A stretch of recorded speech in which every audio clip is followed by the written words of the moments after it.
Welcome to Marvel Maniac and MCU After Show. This is your host, Eric Cicada, aka Mr. Honest, back with another special episode today. We are gonna go all in on Season 2 of What If. Last year, if you remember, around Christmas time, about a year ago, they put this season out day by day and for about a week or two. It was 9 episodes. They're doing that again this year. My theory is that not many of these episodes have been touched upon in a lot of episodes of other shows. There's such a time crunch to get all those done in a matter of, the right time during the holidays. So my idea, since I got a little extra time this holiday, is I'm going to recap Season 2 and we're going to go day by day and talk about every episode, all 8 of the apparently final season of Marvel's What If. So here we start at the beginning and end of Season 2. We're going to keep each episode, a little bit of a shorter summary type deal in this episode, and give you the main beats and all the good stuff, and you'll feel refreshed, and maybe you might just not want to rewatch it like me. But I will say, rewatching this show, worth it. And you always notice little things in the background. The show is ripe with Easter eggs, and I couldn't even tell you all of them in one episode. So the episodes that we will be discussing are they're not disgusting. What if Nebula joined the Nova Corps? What if Peter Quill attacked Earth's mightiest heroes? What if Happy Hogan saved Christmas? What if Iron Man crashed into the Grand Master? That's last year's missing episode with the Gamora that we meet, that variant. So that's a good one. What if Captain Carter fought the Hydra Stomper? What if Kahori, a new character, reshaped the world? Very, very, very powerful episode, I remember. What if Hela found the 10 rings? Insane. What if the Avengers assembled in 1602? And what if Strange Supreme intervened?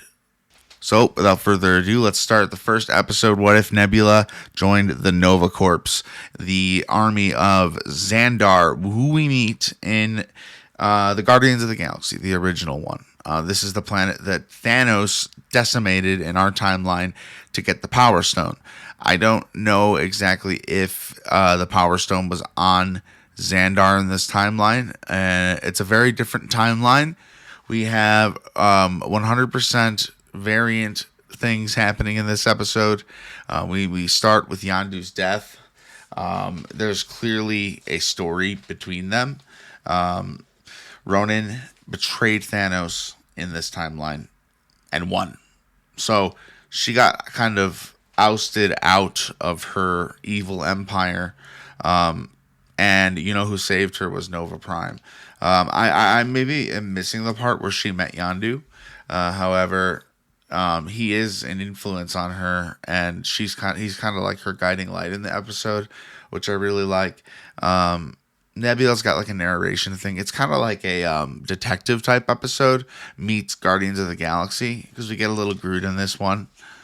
So without knowing the exact surrounding details, like if Ronan had Infinity Stones when he came to Xandar, completely different circumstances, because he had beat Thanos, so he was acting on his own accord, which he technically does in Guardians as well. He breaks off with Thanos once he gets the Power Stone.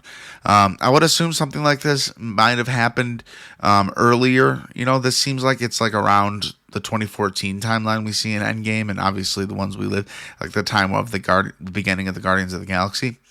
I like seeing this side of Xandar, the nightlife, it's a little more of a leveled Earth than the magical future-y place that I saw in Guardians of the Galaxy. And I always think back to, the big blue sky and, Peter chasing Gamora and Rocket and Groot getting involved with the same.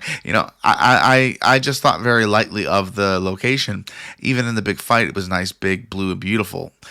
So to see a darker side and someone's story from the ground on the inside, a character like Nebula, it's very unique. I don't know how they come up with some of these ideas, but I love this one.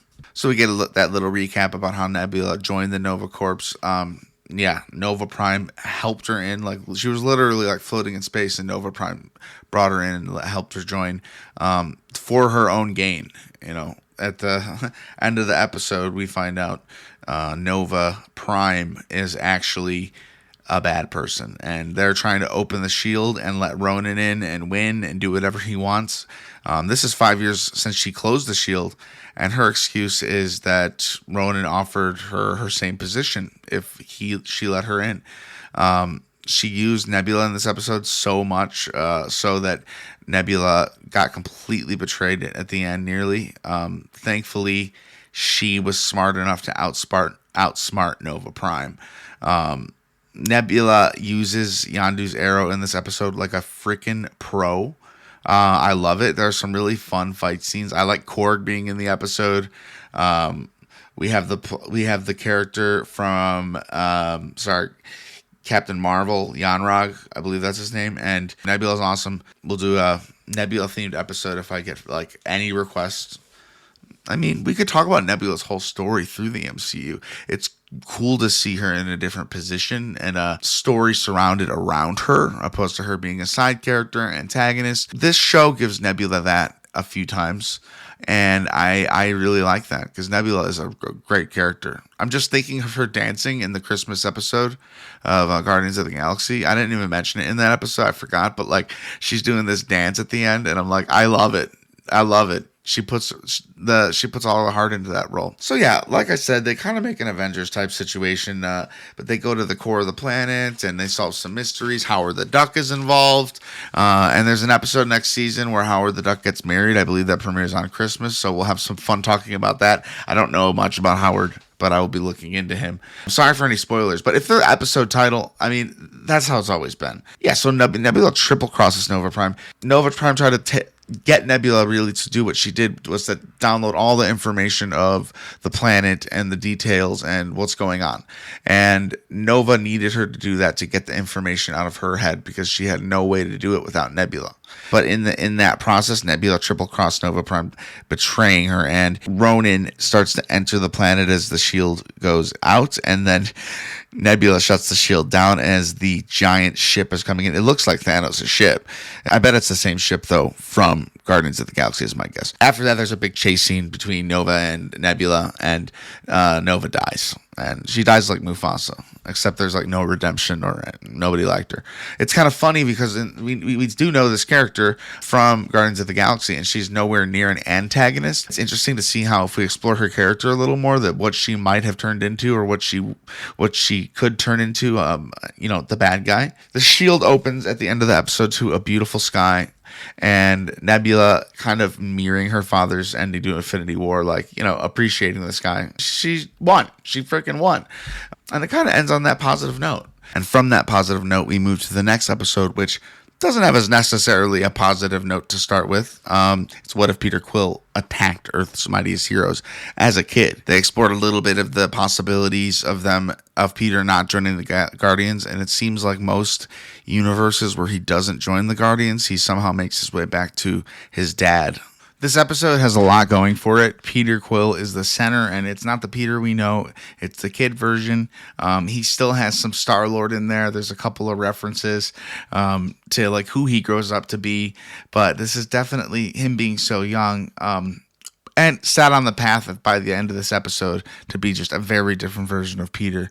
I would be, off the bat, I'd be very interested in seeing like where this universe went with its story from that point on. We see in a flashback Ego destroying Peter's tape player, which makes me sad. But later in the episode, we get a really nice moment between Peter and Hope Van Dyne. I always say Van Dyne or Van Dyne. She gives him her tape recorder. It takes a long time in this episode to discover that Peter is not actually the one behind these attacks. It's his dad in his head actually carrying out these horrible things. And we learn from Thor in the episode that Earth is the last planet standing of the 9 realms. Like, Peter went to Asgard and destroyed it. It's crazy. And the fact that they have such an actual lighthearted Avengers tone over this dark story goes to tell you, I thought that this was going to be a little bit darker of an episode, but it really did have some Guardians of the Galaxy feels. It had big time Avenger feels, and I don't remember feeling that. And they are Earth Mightiest Heroes at the time. Peggy, Howard, the Winter Soldier. All right, we get Bucky back, and he's very much the Winter Soldier because his bosses want to protect their side of the world too. You know, he's one of their biggest assets. We have King T'Chaka, who is our Black Panther, Hank Pym, who is our Ant-Man. There's Foster, Lawrence Fishburne's character from Ant-Man and the Wasp. A moment that I appreciated was Howard and Peggy noticing Bucky and saying he's not the same man. That follows up later in the episode where Young Hope and Peter are talking, and she is like the first one to actually get to talk to him. They're all very afraid that he'll just destroy everything because he kind of has, but she kind of diffused his bomb, and I think by giving him her tape player made him full round good again. And I really like that moment, and I like the moment where Howard is reminding Bucky that his friend Steve, the Bucky that he knew, would never pull that trigger. So Bucky has an altering moment as the Winter Soldier, and it turns out he is broken from it for that time being, and he ran. Like he hit the hills. He's not going back to Moscow. I like that. There's so much possibility for this. I think this is meant to feel like an alternate universe Avengers movie if it was done right, and I really like that. I really like that it's in the year 1988. It sets a whole different tone than we've really seen in the MCU, but using all well-known characters from the MCU. All around, this episode is sick as heck, especially when they're fighting all the egos in the desert, and Thor can't even take them down. But by the time Hank calms Peter down, he brings him into the battle, fighting the giant ego statue he buries himself in. And the Avengers are not doing well. So they get there at just the right time. And what happens inside isn't too far a stretch away of what happened in the original Guardians. That the thing that split Peter from Ego's side is the fact that Ego is so conceited because, you know, he wants to be everything. He just naturally tells Peter that he put the tumor in his mom's head. Like, again, he killed Peter's mom. And that makes Peter powerful and smart. And the seedling that they have, that Ego planted behind that Dairy Queen, Thor retrieved it for them. He is able to absorb it and tell his father, I can't destroy you personally, but you can destroy yourself. And he has this ultimate power, and it's really a really good moment. He says to his son, you know, I always knew you'd be a failure or something like that. And he's like, no, my mom always called me a Star-Lord. And like literally Kamehameha waves from Dragon Ball Z, like completely destroys Ego and everything around and saves the day. I love that. At the end of the episode, Thor wants to go deal with the planet Ego and eliminate him from the galaxy itself. And Hank Pym's like, we got sort of a team thing going on here. I think that's a little cheesy. I don't know. Like, I like it though, man. I like the cheesiness, but it's a little tiny cheesy. And the end is them slow walking in place. Everyone is there from the beginning. You know, Peggy, Howard, Thor. You know, Ant-Man, Hank Pym. They're all walking in a line, slow motion, like superhero style. That Avengers team is about to go do its second movie, and as they move to their second movie, we move on to a Christmas spectacular, very in theme for our holidays right now. What if Happy Hogan saved Christmas? This is definitely one of my favorite episodes of the season and of the series. I thought it was really nice for them to make a Christmas episode.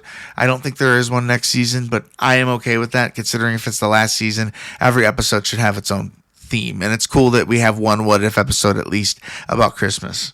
In the opening, we get a really humble, happy watcher. He loves Christmas, apparently, and I love that. And this is one of his favorite Christmas stories, so we know it's bound to be good. You know, the watcher comes back and watches this timeline like old classic Christmas movie. Oh man, what's going to happen here? In our opening, we see the Avengers, and this is my idea. This is the 2012 Avengers having a Christmas party. There's those exact Avengers there, and nobody else past that movie. No Wanda, no Vision, no, you know, not many players except for the main Avengers. So I'm 90% sure, because I can't tell you for sure, that this is 2012, Christmas 2012. And yeah, so Happy is just getting the whole Stark Tower together to have this big Christmas gala, an Avengers holiday gala, it's called. Darcy is here to get a college credit. The use of Darcy in the MCU has always been great. I love her presence, and I just love how it could be 8 years later, literally like in WandaVision, we have not seen her, and then she shows up in WandaVision and kind of is the comedic relief we need in that show. So I love when they bring Darcy back. I'm a fan of Darcy. I don't want them to give her superpowers, because not every main character that's cool and fun in the MCU needs to have superpowers, like Agent Hill, who's keeping an eye on Happy, making sure he gets the job done. On this very night, you'd assume Christmas is a safe night. I honestly would believe that. They turned Jarvis down for maintenance, so there's no Jarvis like running the building and operating and looking at cameras. So like there can't be a Jarvis to say, "Sir, Justin Hammer has returned with a team of armed robbers, and he's here to take over Christmas." And that's what the Watcher says. What if Justin Hammer tried to steal Christmas? There's a Die Hard vibe that is definitely being leaned into, at least in the first few minutes of this episode. Justin Hammer is from Iron Man 2, and I always thought he'd come back. I didn't know if it was going to be a what if episode, and I wonder if this hints towards any possible future for him in a show like Iron Wars or Ironheart, where the Iron Man technology will be explored more, and we'll get our new Iron Man for the MCU. Iron Woman, is she going to go, or is she going to stick with Ironheart? I'm pretty sure she'll stick with Ironheart. Hammer has a pretty much pure villain approach here. He's got his dance moves still. He wants to take over Tony's robots, and he's just always in it for himself. There's one really valuable thing he's after in this episode, and it's Hulk's blood. Hulk's blood. We know how that works, right? If you get any Hulk's blood on you or in you, especially like a wound or something, you are going to turn into your own version of the Hulk. And that's exactly what happens to Happy. He actually finds a syringe of Hulk blood, and in him being such a fumbly guy, he accidentally dropped the syringe. It hit his leg, and then the serum went into him. So he actually made himself the Hulk. So out there in the blue for me. This was not what I was expecting at all. This is definitely one of the memorable moments of What If in general, giving Happy just a role like this. So he doesn't just get his powers immediately. He gets them little by little, like one ligament at a time. So little by little, like Happy is starting to like really like being a Hulk, a purple Hulk for that. I wonder what determines the colors. Maybe we'll learn in Brave New World, or someday maybe we'll learn if it ever matters to anyone but me. I like the fact that he's purple, but he's kind of in self-doubt about this happening until he slammed through a bunch of walls and makes his final transformation.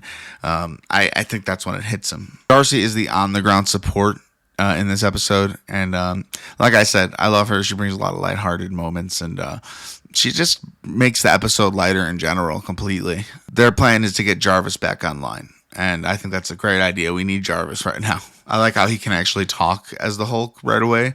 I think for the story that was needed. Darcy gets directly held hostage by Hammer, and now that even revs Happy up, or Hulk Happy up a little bit more.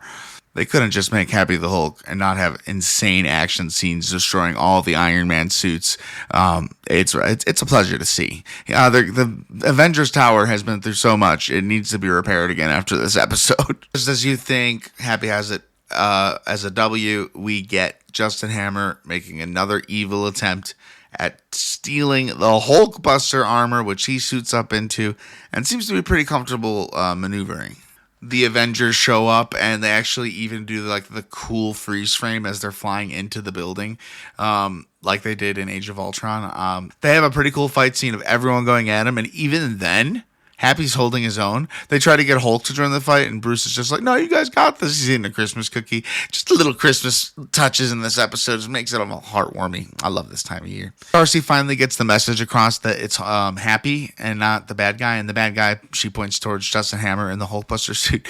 And I love the moment Tony's like, "What are you doing in my suit?" And he's like, "Nothing." And then Tony just presses a button and he like disassembles the whole suit with Hammer in it. I love it. So yeah, Happy saved the day. Tony couldn't be any prouder. He's like, "My bodyguard, everyone. And he's like, you got a cure for this, right? And like Tony kind of like brushed it off.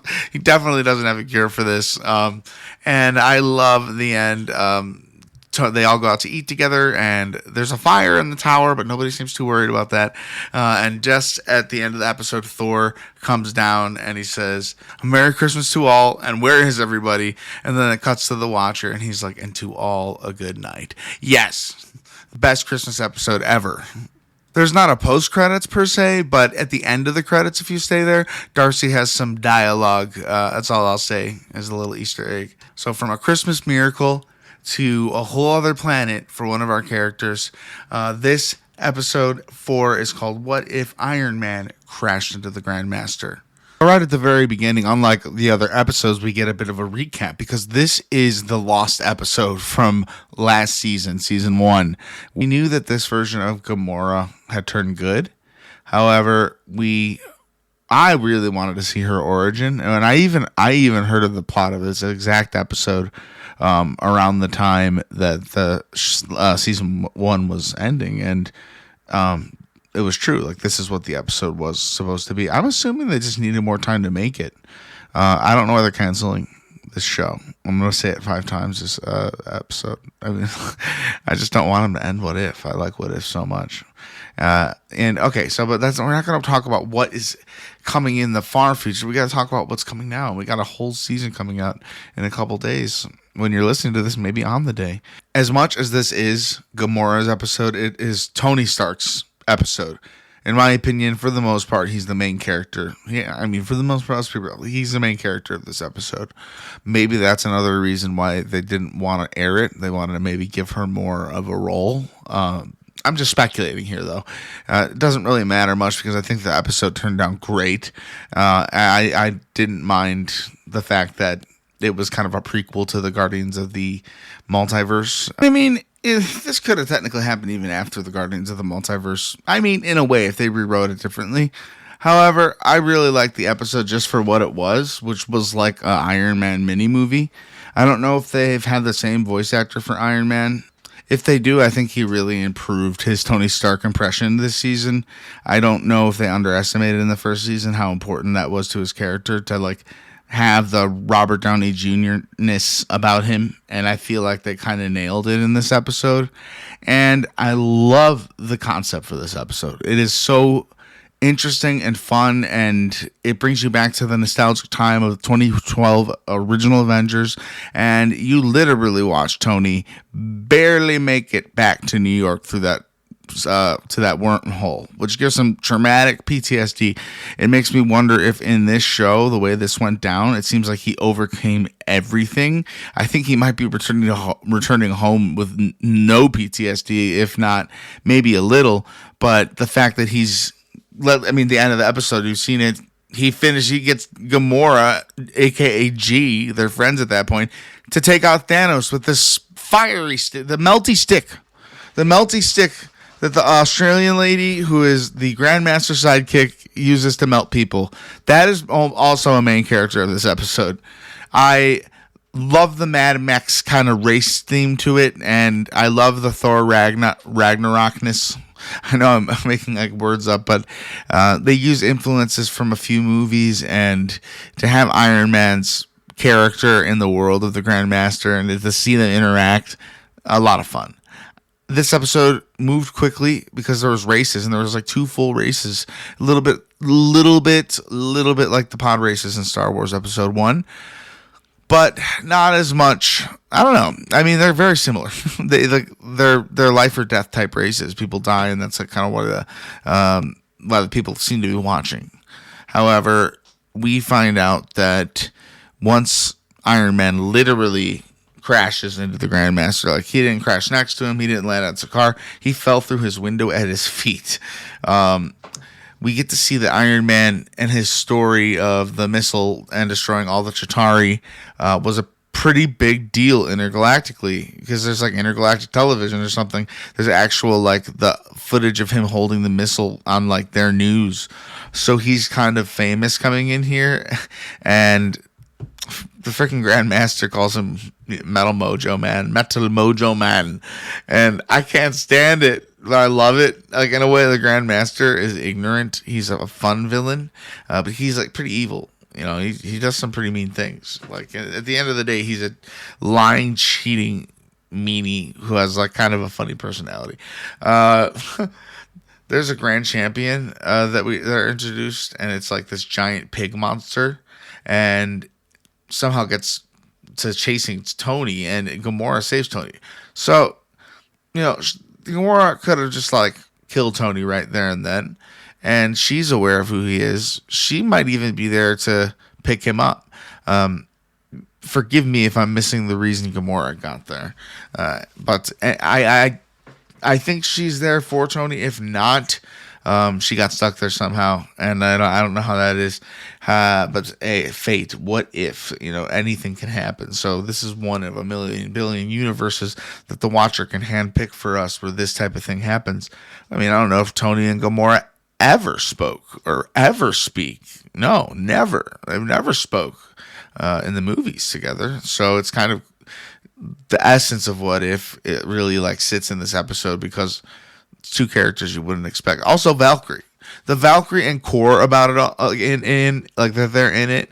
It gives me also Iron Man Ragnarok vibes. There's so many nostalgic factors at play, and they definitely know how to hone in on that. Marvel's What If.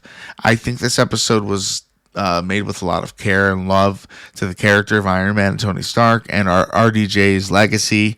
And I really like seeing him against the wall again, not in a cave, but, you know, kind of off the grid, making a new Iron Man suit and race cars. And he does so good in the race. The final race is so fun. And the Grandmaster like gives a little wink at himself. He's like, hey, and the winks back. I don't know if he imagines that or what kind of magic this man. He's the brother of the Collector, I learned from Brian Airy. And it felt like I knew that, but I forgot. So maybe the Collector will come help him out at some point. I don't know. We've never seen them together.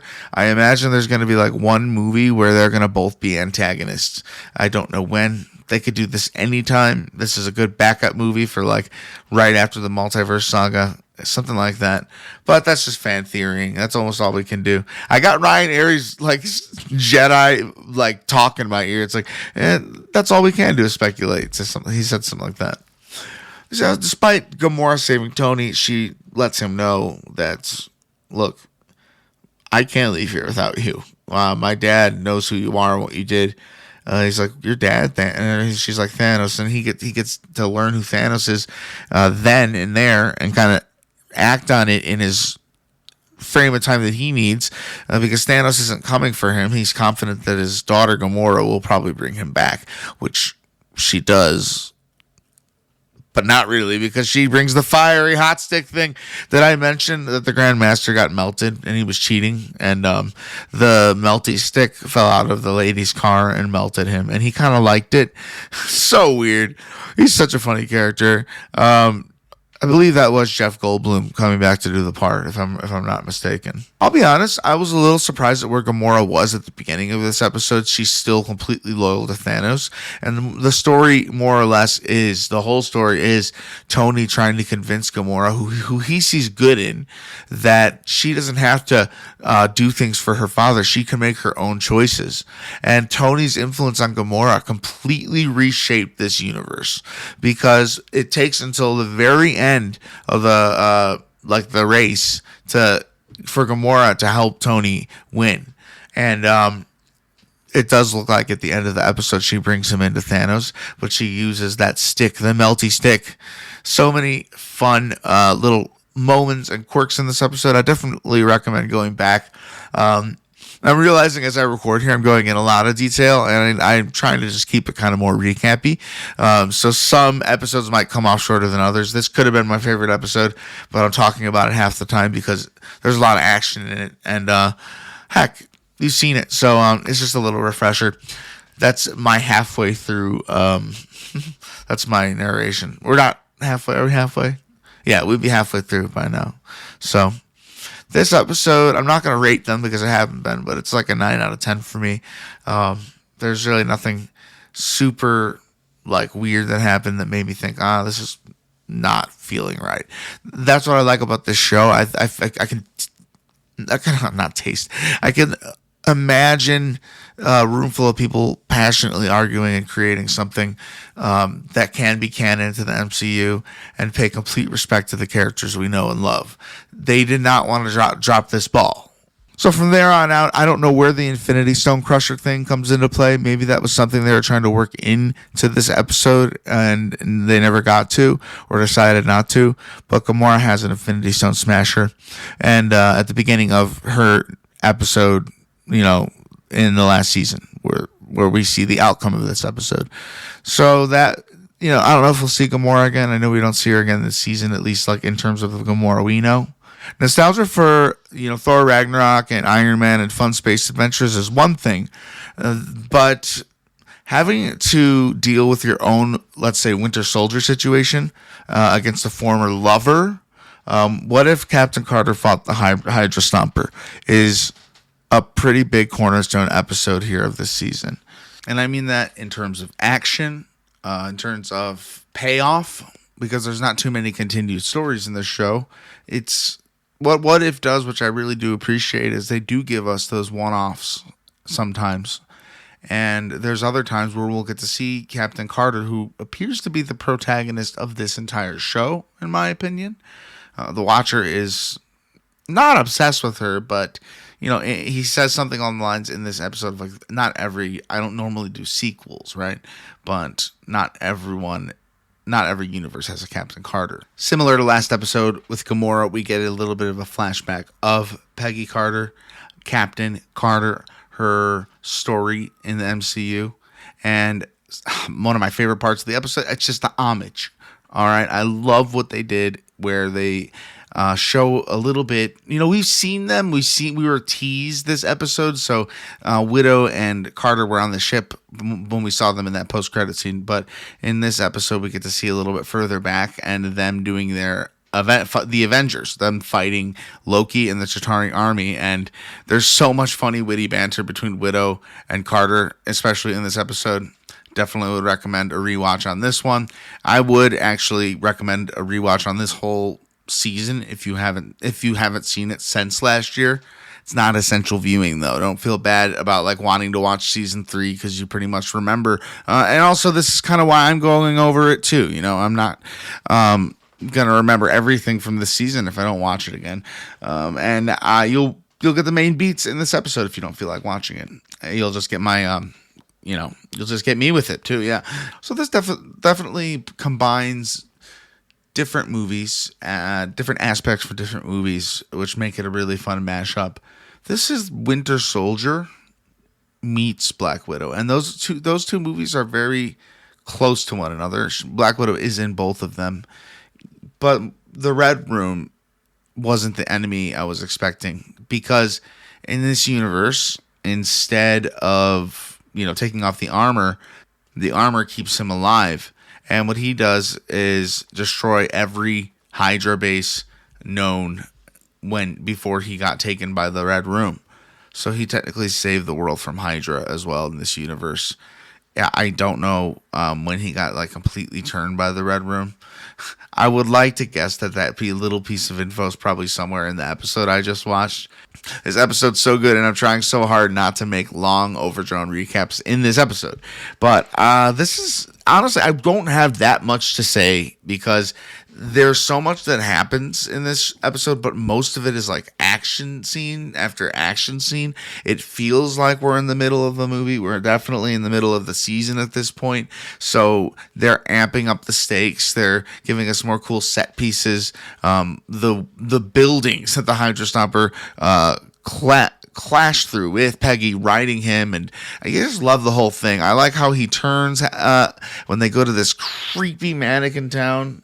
So creepy. And then they start shooting all these things at them, and oh my goodness, the reveal of Black Widow's mom being the head of the Red Room. That's how I interpreted it.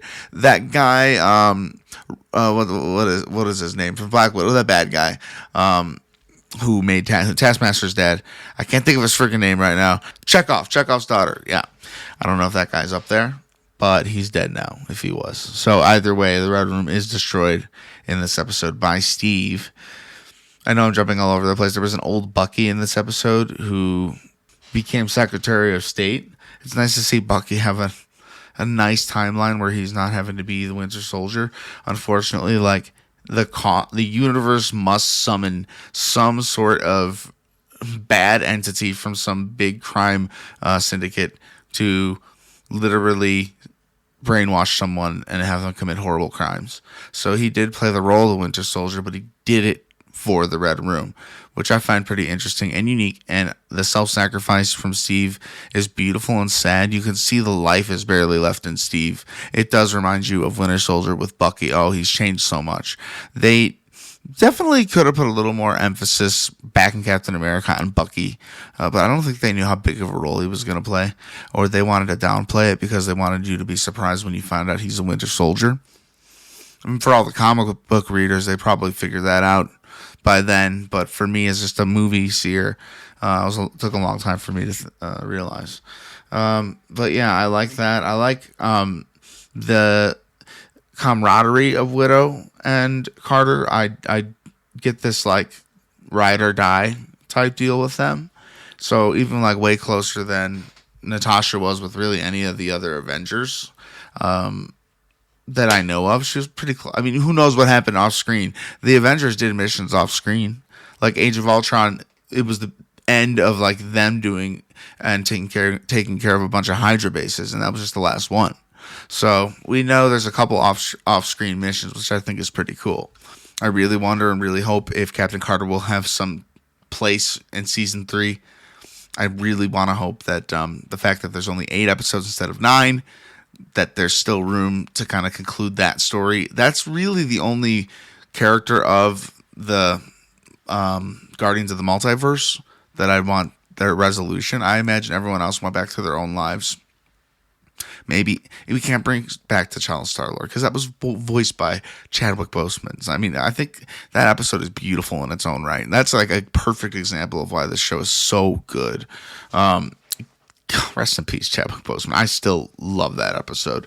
However, this episode ends on a sad note for Peggy, but she starts to move on, and just when we think that her story is going in a normal direction, even the Watcher, he's narrating and he's like, all things must happen and coming blah, blah, blah, whatever the Watcher's saying. Sorry if I'm getting blah, blah, blah on you. You were there, you've seen it. The Watcher is pretty much really surprised when Captain Carter got sucked through a red interdimensional portal, and landed in a medieval Marvel universe. And the Watcher didn't know this was going to happen. So this is stuff taking place like out of the timeline. Like this will be a real crazy variant timeline thing to happen because it's jumping into a whole other universe. I believe in a few episodes we will literally be in that universe, and I can explain more to you. I don't remember a lot about that episode. I remember a few things. It's a fun one. So let's go on to our next episode. I'm going to say I'm going to love every episode of this season. This episode introduces a new character. What if Kahori reshaped the world? A Mohawk woman ventures into the waters of the Forbidden Lake to help save her people. That's where we started in this one. And I got to say, I underestimated it. I underestimated it so much. I'm like, why are they giving us an original character? Well, because they had a dang good idea for one, in my opinion. So as we see, this story starts with Odin, and he leaves, usually in the main sacred timeline, he leaves the Tesseract on Earth with a humble village of people. But in this universe, before he got to that, Ragnarok came for Asgard, and it looked like Surtur made it there on his own sometimes because it was bloody violent, and all of Asgard was completely wiped out except for the Tesseract. And the Tesseract made its way to Earth.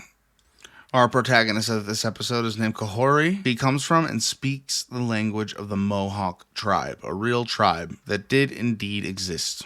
Giving us the actual language with subtitles is a bold move, but I think it's a smart one, and I think it's culturally fair. I think it's good. I like it. Authentic is what I was looking for. Authentic. I have to advise you, if you haven't seen this episode, which I doubt that's the case, because why would you be here if you haven't seen it? But this is a very good original Marvel story, and within the multiverse, one that can completely take the world into a different direction, maybe unlike any other universe, with Kahori and the powers she attains in this episode.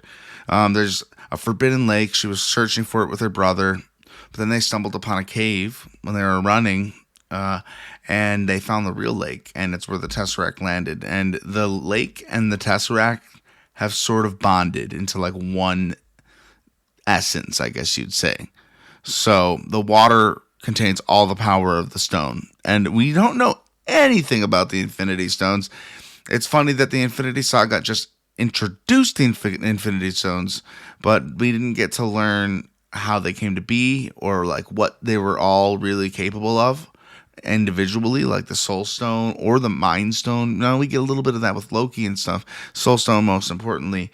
But this is a Space Stone, and we can see clearly it's just not opening portals. It gives her immense, and her people immense power.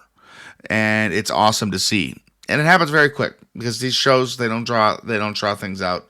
So I believe she got shot before she fell in the water, and then it was just cured.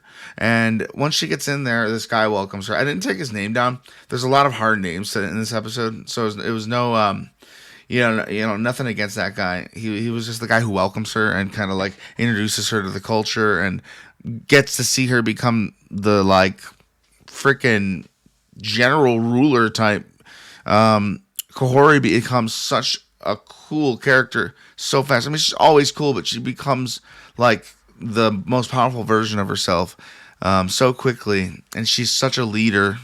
And there's this portal. Once they fall in the new world, you can't get out. The portal of the Tesseract gets stuck in the sky. And after a lot of kind of getting to know this culture of these ancient people who have been living in this land, and you look up at the sky and there's 3 moons. So it's like on another planet or another dimension. They've never left. There's people there that could have been hundreds of years old. People have tried to escape through the portal, but they haven't. But something to do with Kahori, something special about her, maybe like a mutant gene or something. We won't bring X-Men into this yet. I believe next week we will be watching in the new season a Storm What If from X-Men 97. So we'll see about that. So basically in the portal, she's learning the ways of these people. She's like running along these giant monsters, and they get crystals off of their backs, and they find out that she got like 1,000 of them, because she is such a psychic, and she's able to lift things, and she's maybe one of the most powerful beings in existence, which is why we get the special guest cameo at the end, Doctor Strange Supreme. We'll talk about that in a minute. However, this planet isn't somewhere that she wants to stay. She gains her truest powers, and then she realizes what she can do. She literally brought the portal down from the sky, put it in the ground, and let it stand up like a door. So when they walk out of the water. It's as simple as that. It's not like they can go back. I don't know if they set up any mechanisms that protected the cave like a little bit more after they leave. But if you think about it, when they arrive at the Queen of Spain, is it the Queen of Spain? Because this conquistador, Rodrigo Alfonso Gonzalo, big name, he was the guy at the head of what I believe to be the Spanish army. So I believe, I'm so uneducated, I don't know if there was a Queen of Spain. There had to have been, because that's literally who that was. She literally holds her to a wall and tells her, we're going to have peace. We're going to have world peace. The queen is so angry, but there's nothing she could do. Her guards are useless against Kahori's powers. She disarms all of them. And Kahori's doing something big. She's reshaping the world. I doubt we'll get another episode from her next season. Will we get more for this season? Yes. But next season, I don't know if we'll see her again. But you never know, because you know how this show goes. Sometimes it's a one-off. Sometimes they'll bring things to you that you didn't even expect. Like at the end of this episode, just as Kahori is achieving peace, Doctor Strange Supreme, the guy from last season, who literally destroyed his whole universe, and became the most evilest, darkest Doctor Strange you could be. Last we left him, he was sitting in his own little bubble that the Watcher put him in, and he didn't put him in, he was just in. The Watcher visits him from time to time, but he seems to have escaped, or he seems to be acting for the Watcher at the end of this episode. He's been looking for Kahori for a long time, and I think that speaks to this universe maybe being one of a kind. The one with Kahori, I imagine there's not many more. So it's very unique, and we'll see a little bit more about Doctor Strange's intentions in a few episodes from here, basically like 15 minutes from now. Hope you're liking this longer recap style episode. These are kind of the length that all my older episodes used to be. In my opinion, that wasn't the right length. I want to give good, fast recaps and reactions mostly. But for an episode like this, it's fair to assume that not everyone's going to have time to rewatch season 2. And it's just good to get a good refresher on what was last season, because we do know that there is a somewhat of a story between the Watcher and Peggy Carter that is to continue. I keep calling her Peggy Carter, but she's Captain frickin' Carter. Very different incarnation. I don't think I'll do an after show for this season, because it'll be... It's not going to happen. This is the show and the after show for now. If I get like an incredible fan demand, like hundreds of people are like, you should just completely cover What If season 2 episode by episode. It's like, okay, we'll do that. But right now, we're just going to recap it like this. I'm having a lot of fun doing it, to be honest. So I'm not going to apologize for the runtime. I will stop this rant. Email us your feedback, MarvelManiacPod@gmail.com. If you want to throw a tip in my tip jar, it's in the description of this episode. Never necessary, always appreciated. Let's get back into this episode, which is over, actually. Doctor Strange Supreme approaches Kahori. We don't see anything else. Credits roll. But our next episode, we jump to a different timeline. This is a very unique one. It's called What If Hela Found the 10 Rings. And if I'm not wrong, this is the first time in Marvel's What If making something based off of what happened in Phase 4. So, yeah, we really know Hela after the fact of her whole backstory, which she did reveal in Thor Ragnarok. And in this universe, it ends up a little bit different for her. It shows us what actually happened to Hela, most likely on the sacred timeline. He banishes her to hell to sit and exist until he dies. But in this one, he maybe cared for his daughter a little bit more. He wanted to teach her a lesson, similar to how he wanted to teach Thor a lesson. So he does the same thing to her. Odin uses Hela, though, as what she calls his sword, and she helps him conquer the entire 9 realms. This is the stuff that Odin was hiding from Thor and Loki. Like, he didn't, and honestly, his people. He wants them to forget how he acquired so much power, and that always bothered me a little bit too. That always bothered me a little, because ever since Thor Ragnarok, Odin let his true story come out. And it doesn't mean he's a bad guy, but he's not a great guy. He wasn't that much of a hero at all. Hela, the way Odin raised her, she just wants to kill and conquer. She was there by his side for conquering the 9 realms, like I said. And Odin has a bit of a double standard, because what Hela wants to do is start conquering beyond the 9 realms, the whole universe. She wants to go for it all.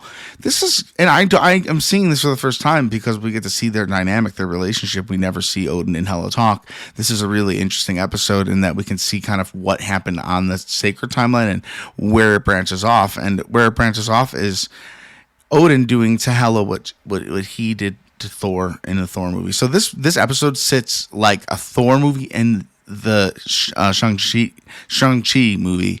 They're like elements combined make such a cool formula, and I love that. So he gets banished to Earth. He banishes her to Earth or Midgard, and the big giant helmet that Hela usually wears, that's a big source for power apparently, he puts into the ground and can only be worn by Hela when she's worthy, or by someone who is worthy of Hela's thing. So it's a little more complex if you ask me, but she used to carry Mjolnir as well, and she tried attacking Odin with it, and he broke it just like she did in Thor Ragnarok. It takes a little bit to get on Hela's side in this episode, I'll be honest. She meets Wenwu, who we know is this evil conqueror, but he's totally simping over he totally likes her. He likes Hela. I think he likes her so much because she's not afraid of him, even without her power. By the way, she's so this moment that mirrors Thor I absolutely perfectly is she can't pick up her helmet out of the ground and she starts crying and screaming in the air. And Thor couldn't get Mjolnir back in the original Thor. It's so cool to see the 10 rings at play with powers of Asgard and mixing those two powers together. Oh my goodness, when she gets her helmet back at the end. This was a quick episode because it had some decent action and it spent some time with Hela in the hidden city of Ta Lo, Morris from the 10 Rings, Shang-Chi and the 10 Rings. He's in it, and I love Morris. I like Morris a lot. I guess they're very long-living creatures, but we may be closer to present day than we thought. So Odin learns about the 10 Rings on Earth, and he's never heard of them. He basically thinks that no mortal man should have access to this.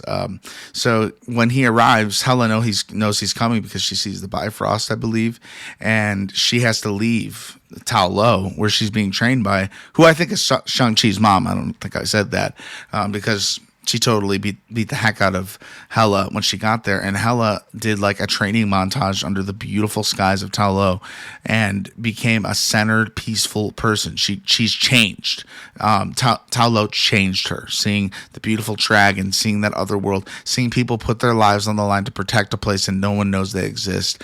It is powerful to see an antagonist turn around and become maybe one of the greatest heroes you can imagine.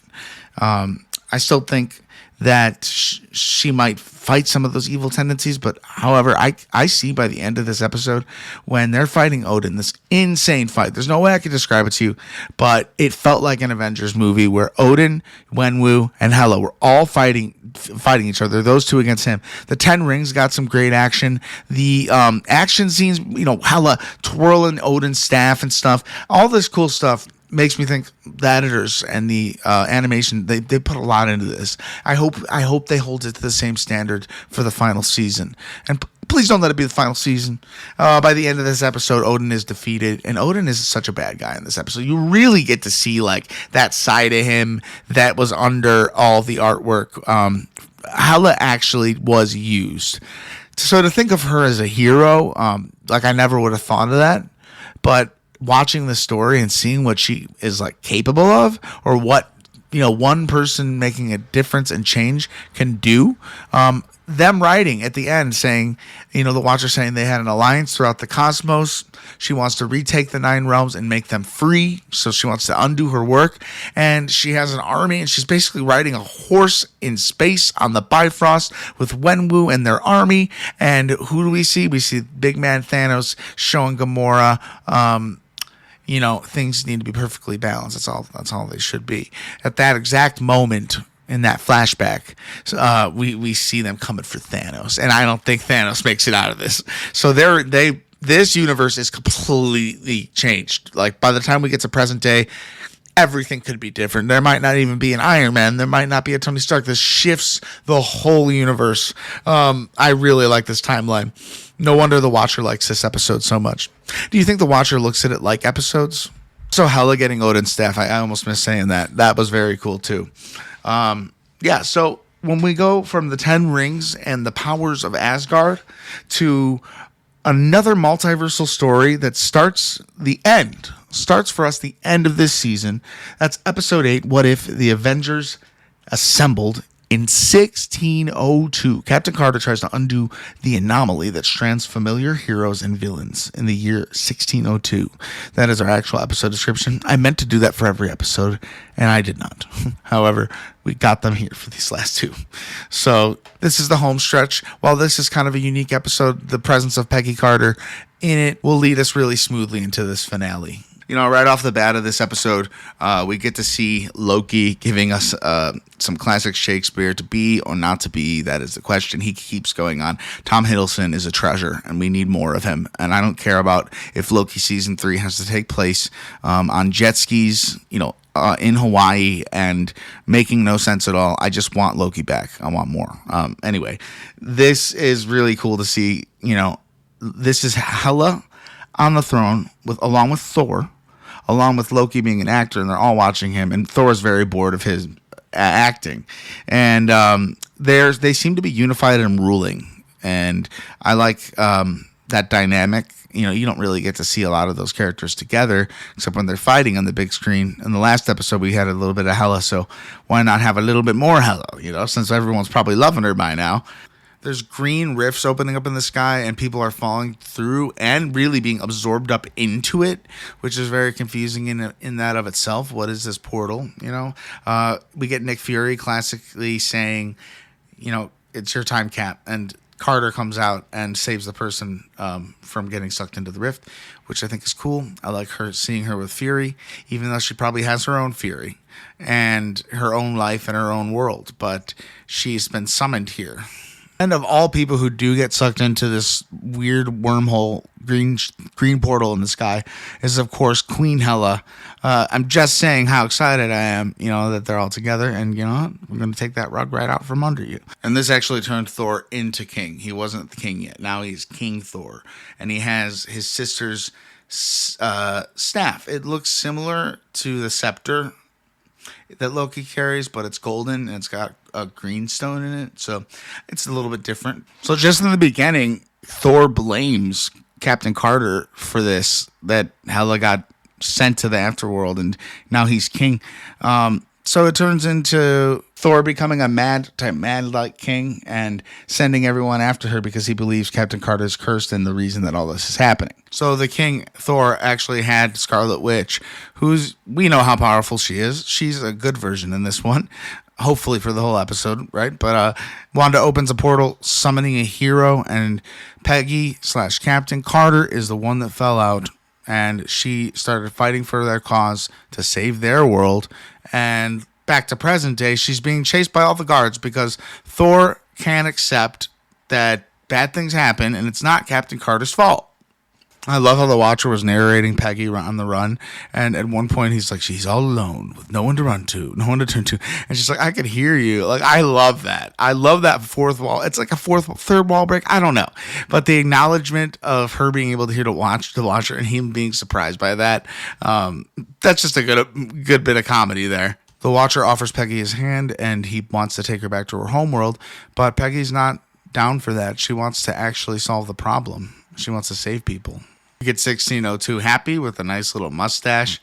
We get 1602 Tony Stark, who is just as much a playboy. Council, I'll call them, of Wanda and Happy and King Thor. They realize, the Scarlet Witch realizes that they need to find the first person who was teleported to this world from the future. A mystery we don't even know, and they go by the Forerunner. So Carter turns to Tony Stark for help. Okay, Steve Rogers comes into the mix, and he's Rogers Wood, like Robin Wood. I don't like that. I like this episode to a point. I don't like it that much, and I'm not going to say that often. I'm only saying it because we just watched the whole season pretty much. I can kind of remember last episode, but this I am not remembering as well, and maybe it's because I'm looking at it the wrong way. Maybe I'm just not a fan of the time period. However, I think everyone being introduced as a medieval character is fun, but like it makes everything so super coincidental. And I'm an overthinker, and they let you overthink in Marvel. It's like, how did all of these people get born in this time period? Like, how? Like, if it's in 1602.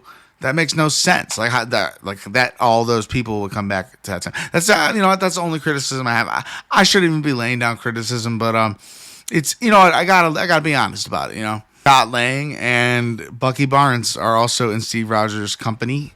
I like how he's Rogers Hood. I thought he's more like a Zorro the way he uses his sword and whatnot. We get some tiny bit of Princess Bride vibes. Maybe that's the same time period. Peggy tries to convince Steve to steal Thor's scepter so Tony can make something out of it. I actually will say it is very odd seeing Thor as the antagonist, but it's cool. This universe is Steve Rogers Hood. He actually is taken aback because his Peggy died. And even in this universe, he had a Peggy. So it's just very interesting that there's these worlds. And I guess in a multiverse of infinite possibilities, this is possible. It just makes me wonder how. A lot of things had to have happened for this. Like for everyone to be in this. Maybe I'm not supposed to be thinking that deeply into it, but in my opinion, with the multiverse and the way we Marvel fans skepticize everything, it's just in my nature to ask these questions. Happy Hogan leads a fight to the heroes, and Ant-Man's powers, like the Yellow Jackets, apparently are like here in this timeline, and Ant-Man actually can turn small. Where do they get this incredible technology?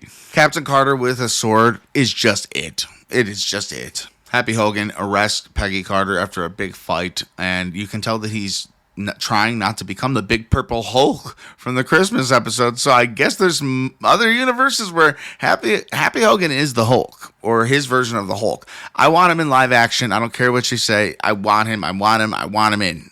We got to do this. Even if it's like at the end of the series of all the movies, please just make Happy Hogan the Hulk like that, the purple Hulk. The Watcher comes through for Peggy a couple times. He's not even supposed to be talking to her. Does the Watcher have a little crush on Peggy? Nah, it's childish to think of that. He's like thousands of years old, right? He just admires her. It's a difference, a big difference. Admiration can be mixed up with like flirtiness, and I think the Watcher has like almost like a fatherly or like just like a dutiful person in her life, and he can't help himself from talking to her, I guess. I wonder if in the final season the other Watchers will make this Watcher go on trial or something because of him intervening literally. And I'm not getting that from my own brain. The titles of the final season are up, and I saw them also. I think something like that might happen. Okay, sorry. Moving on. Peggy just doesn't want to leave until she can save this universe. The action in this episode, and I'm assuming like pretty much going forward, there's going to be a little bit more action because we're like towards the end now. And oh my gosh, we got Thor. We got Captain Carter. We got Thor's beard. We got Captain Carter riding on bearded Thor. Am I saying Thor? I meant Hulk. I am delirious. But for real though, Captain Carter riding the Hulk is insanely cool. The episode's really growing on me. I don't know if you could tell with this episode's particularly I'm watching and then recording. I kind of like when all the Avengers assemble. Like I'm becoming a sucker for this one too. It's just taking me a minute. Paul Rudd with the sword. Man, I love to swashbuckle. What a great thing that we have Paul Rudd as Ant-Man in the MCU. I don't think people really appreciate it enough. Something like that just like it always makes my day thinking about Ant-Man. He's very prominent in this episode, and he's definitely most of the comedic relief. So much action, just so much action leading Peggy to the throne to try and get the scepter. Her side's fighting very strongly. Wanda is trying to shut down the portal with her arms because there's a portal in the sky now, and it's giving everybody scary scaries. And Tony Stark is running with the box that's supposed to reveal and dispose of the so-called Forerunner, the first person who arrived here, causing this incursion, we'll call it. Thor has a sword that's made of vibranium that was actually gifted from Wakanda. Apparently they're having these issues as well. I want Thor to turn good so bad right now, like where I'm at. I hope he changes his I hope he changes his attitude. He doesn't have much longer, though. And we do get this Happy Hogan Hulk moment, and he's fighting Steve Rogers, and I want to see live action Happy. And he keeps his mustache. So if General Ross didn't shave his mustache, it would stay. But anyway, I don't know. I'm jumping ahead here, but I like Purple Hulk. Happy versus Bruce Banner, the Battle of the Hulks. It's awesome. Hulk saying, "Shut thy mouth." I didn't notice or think this, but I believe it was just the time stone in Thor's scepter. And that's what Tony's trying to use right now during the big fight. As Wanda is trying to hold off King Thor from attacking, we're trying to get this Infinity Stone to work on Stark's machine to save this world. I don't know why Thor can't see that. Like, they're trying to help. Oh my gosh, so the Forerunner is revealed to be the Captain America of this timeline. Oh my goodness. We see a flashback and he tells the story of what happened. It was the Battle of Wakanda, and Steve was going up against the giant Titan. He must have been here for a while because he was regular Steve Rogers until he came here. He talks like it's olden times, though. He hit the time stone. it knocked him into that reality once he hit it, and he must have brought it with him because that's what ends up in the scepter. Oh my goodness. I love that twist. Peggy is the one burdened to send Steve back, and she says, "We never get our happy ending, do we?" And he replies, "Maybe somewhere out there we do." That's sad. And cute because we know they do, but not happy for this version because, you know, everyone's their own variant. She's her own variant, so like she actually could be more sad about that. It would make sense. I don't know. The end of the episode, Peggy is indeed stuck in 1602, but the universe/world is saved, and we hear a portal and someone walk out of it, and Peggy thinks it's the Watcher, you know, come to gloat, but it is actually Doctor Strange Supreme. I feel like I'm telling you like a Taco Bell menu item when I say that sometimes. However, Doctor Strange Supreme has got a story to tell Peggy, and that's going to lead us directly into our next episode, the final episode of the second season, What If Strange Supreme Intervened?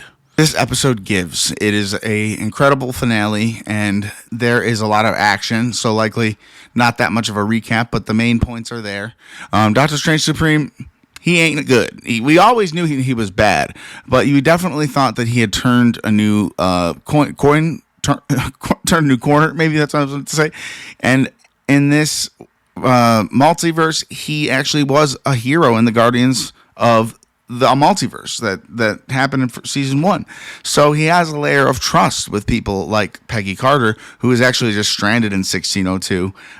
He agrees to give her a ride home, and you know, we go from there. But I'm not surprised at all that he's the antagonist, but I am, because I didn't think they'd bring him back like this and kill and do what they're going to do in this episode. It doesn't take long in this episode to reveal that Doctor Strange is up to no good. He is kind of bragging about a trophy collection similar to the Collector, but on a more sinister level. I don't know how many human living beings the Collector has. I'm sure maybe a thing or two, but that's not this episode. This is Doctor Strange Supreme. We don't know what he's doing. And he's got universe killers, is what Peggy calls him. You're collecting universe killers.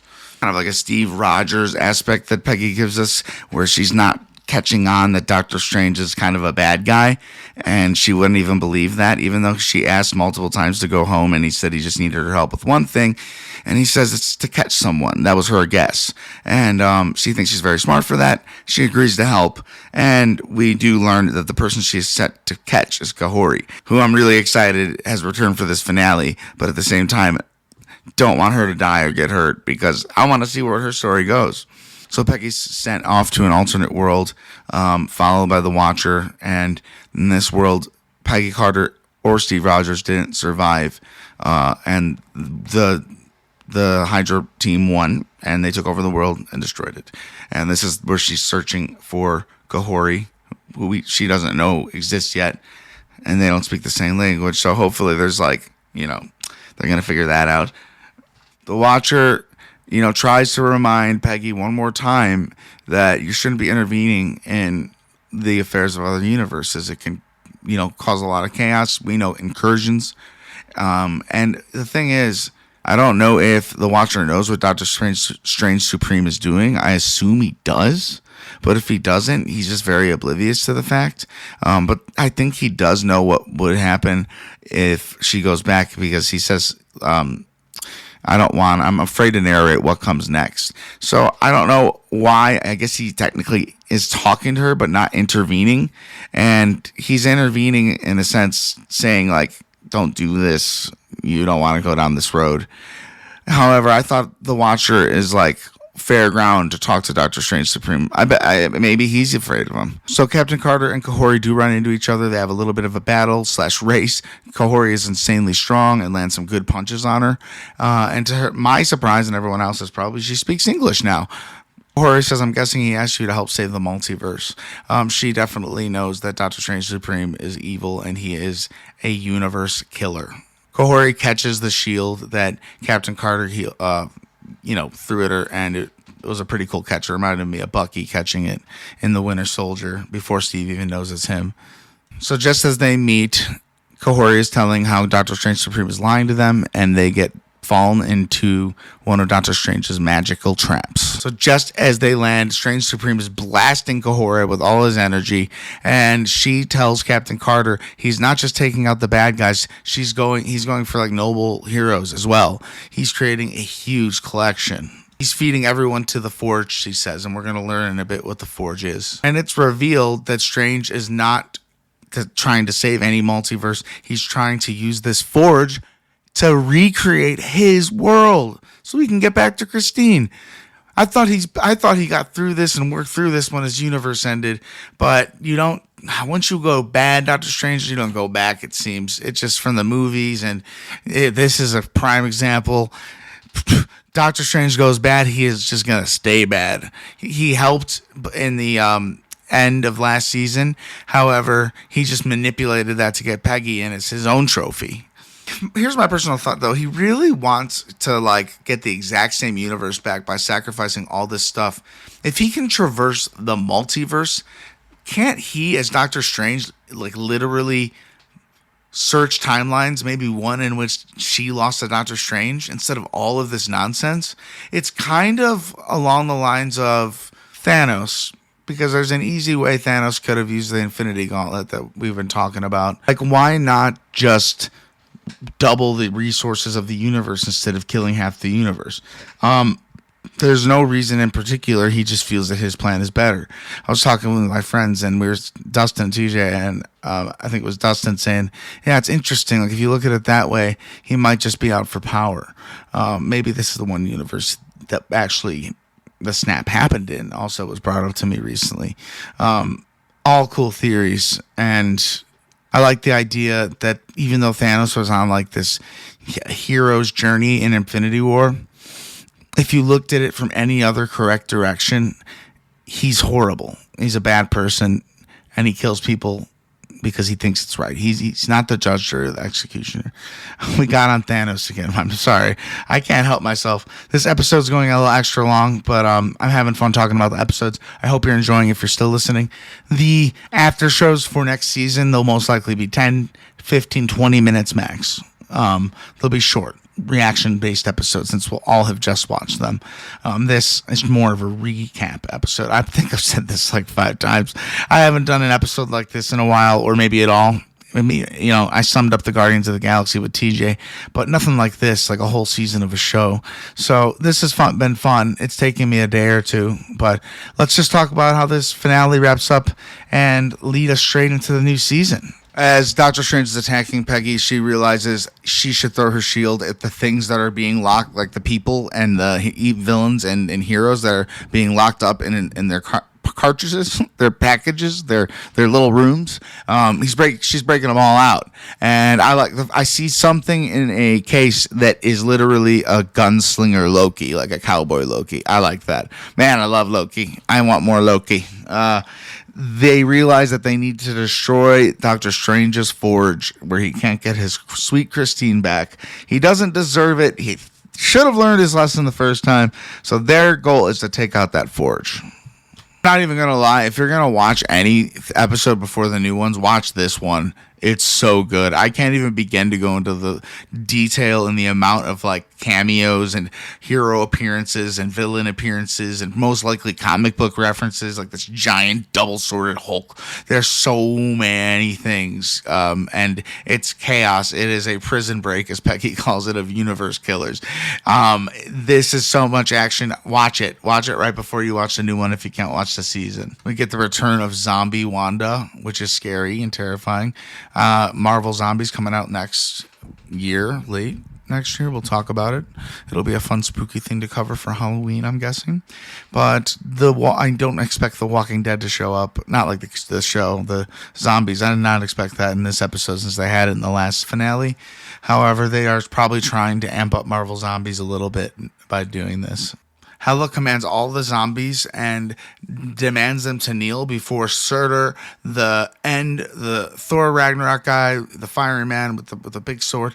He shows up, and Hela is not happy to see him, meaning this is a Hela who somehow escaped that fight. Where did she really maybe actually escape it? I don't know.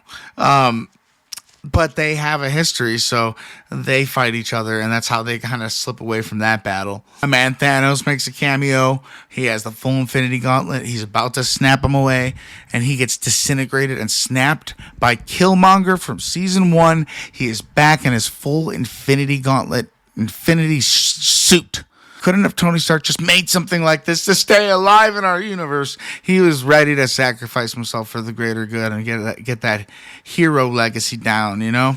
I still think he's coming back. They gotta get Killmonger out of that suit, and that's the way they're gonna defeat Strange. Like I said, there is a lot of Easter eggs in this, so I can't possibly name them all. But I swear for a split second, I saw Thor going up in slow motion to fight with Mjolnir to fight Loki. And he also has Mjolnir. Oh my gosh, that's so cool. I'm going to say it one more time. We watched this episode before the season opener, and you're going to be really excited about What If. This is the most exciting episode. I love that they have a sub-story to kind of tie things together. It brings the show to another level, and man, I'm just all about this show. I didn't catch how Captain Carter made her super Infinity Gauntlet suit look all armory and stuff, but that's okay. I just accept. Well, it's like her flag is on it. Like, did she sit down and paint it? But she looks super cool, and she's wielding the Infinity Stones along with Kahori, who is pretty much a walking, talking Infinity Stone. Doctor Strange Supreme has got to look out. Giant purple space monster snake thingy, definitely a terrifying aspect of this episode. Captain Carter using the Power Stone to throw her shield at Doctor Strange Supreme with Power Stone magic attached to it and really hitting him hard in the face. Major W. Doctor Strange Supreme is floating in the middle, and there's just a great fight going on with Kahori circling the battle, catching him off guard, and Captain Carter trying to throw her shield. She gets a couple hits in. I feel like I'm narrating a boxing fight. Captain Carter gets a flashback mid-battle of the day she got the super serum, and she asked Steve, is this real? And he said yes. And that was correct precisely. That wasn't him. This is an illusion by Doctor Strange Supreme. He even got me this time. I've seen this episode, and I forgot that. Doctor Strange is trying to get the forge going, and he starts releasing people from the fight to the forge, and so many characters are falling into their death, and they keep getting saved and then pushed back down and saved again. It is a lot of action. As the characters are falling down, they all support Peggy and Kahori by letting them use their weapons. Thor's hammer, the 10 rings. They have access to all of it. Kahori portals most of the people home, and that is really like just a relief. I like Kahori so much. Captain Carter's got the Infinity Stones. She's got Hela's cap. She's got this sword from the giant weird Hulk monster, who I hope I get to learn about sometime. Kahori's got Thor's hammer. The fight is turning to their favor. Yeah, they are beating the living hell out of Strange Supreme, and it's really satisfying to see Kahori have the rings and Captain Carter having all these it's just insane. You haven't even seen anything like this on screen. I hope this is something like a fight we'd get in a movie like Secret Wars. I'd imagine it'll take it to this level. But in my opinion, the animation is pretty dang good in these episodes. So I love that they're exploring the story, and I personally love the Infinity Stones. I want to know more about them. I would love a movie revolving around the creation of them and how they all came to be and the rules of them, about like sacrificing for the Soul Stone. The Infinity Stones are so complex. And as Ryan Airy, my guest of the year, TJ and Dustin are equally my guests of the years because they're my besties, okay? We're all good. But, right, guys, we're good? All right. Anyway, dang, it is actually so satisfying to see them taking Strange Supreme down. He's so entitled. He didn't learn his lesson about his world. He destroyed it. He's trying to destroy so many things just to get what he wants. And there's other ways of doing that. Like, he has the power to do good, but he only seems to be able to do evil, this Doctor Strange. Fight kind of turns back to Doctor Strange's side, unfortunately, when he turns into a literal giant devil monster. Terrifying, by the way. Not too different to what he became at the end of his episode. What if Doctor Strange lost his heart and out his hands? He is able, with Kahori's help, to get all the Infinity Stones in her hand. She's strong enough to wield the Infinity Stones in her hand. Maybe it's all the stuff she's wearing. I don't know. But she does it and socks Doctor Strange Supreme in the face, knocking him pretty much dead. So Peggy rides the giant monster, Doctor Strange, pretty much to his doom, sending him into the Forge. And you see on his face the moment he knows he's lost, and he kind of comes to real instant peace with it and just lets himself go. And the Forge is destroyed. And we cut to a moment where the Watcher is with Peggy, and she's like, "I take it I'm not dead." And he already sent Kahori home. I'll say it one more time. I really hope we see more of her. Oh my God. So it turns out Strange Supreme actually resurrected his universe at the cost of his own life. So all that power sucking went right into the Forge. All that power that he gained in that episode, evil power, it got sucked out of him, and it created a power big enough to create his universe, just not the universe. Like, he's not born in it. He that's the biggest catch. He loses. Yet he does what he wants. If anything, at least he brought his Christine back to live a normal life. And hey, that's kind of like an anti-hero look of the situation, I'm supposing. So at the very end, the Watcher offers a final time to bring Peggy home back to her own universe, and she accepts, but she asks to see the scenic route. I'm guessing she just wants to see something intergalactic and special, and I couldn't think of a better thing for the Watcher to show is the tree that was created in Loki, the finale, connecting those shows together, showing that What If is a part of that multiverse, and maybe the reason they're ending because all this stuff is canon. All this stuff happened in the multiverse of the MCU, and we know there are animated universes as well. So it's pretty freaking cool to me how they did this episode. They brought characters back and they put them against each other. And the way the Watcher refers to Doctor Strange Supreme as his friend, we lost our friend who was a hero. His bad side got the best of him, and that's something I can kind of relate to, and a lot of people can relate to. Sometimes our bad sides get the best of us. I wouldn't go as far as Doctor Strange Supreme did. I definitely use my powers for good. Anyway, that's where the episode ends, where we see Captain Carter and the Watcher looking at the tree that Loki is at the center of and holding the multiverse together in. It looks like it's holding up pretty good. And man, am I excited to have finished and have talked about all 9 episodes of What If Season 2 to get us both prepared for What If Season 3 premiering in 2 days from now. And if you're listening to this a long time ago, I apologize. But it's the 20th right now of December. The new season starts the 22nd. We get 8 episodes in a row, 8 different days. Come back to our show to get an after show on that day. The times will vary depending on when I can do it because of the holidays, but the episodes, after shows will all be released on the same day.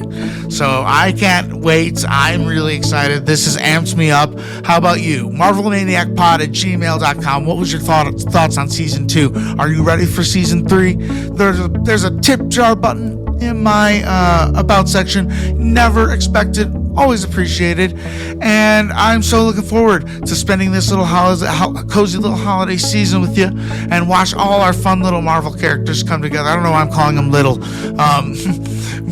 One last ride, I appreciate it. I need Daily Marvel during the holidays.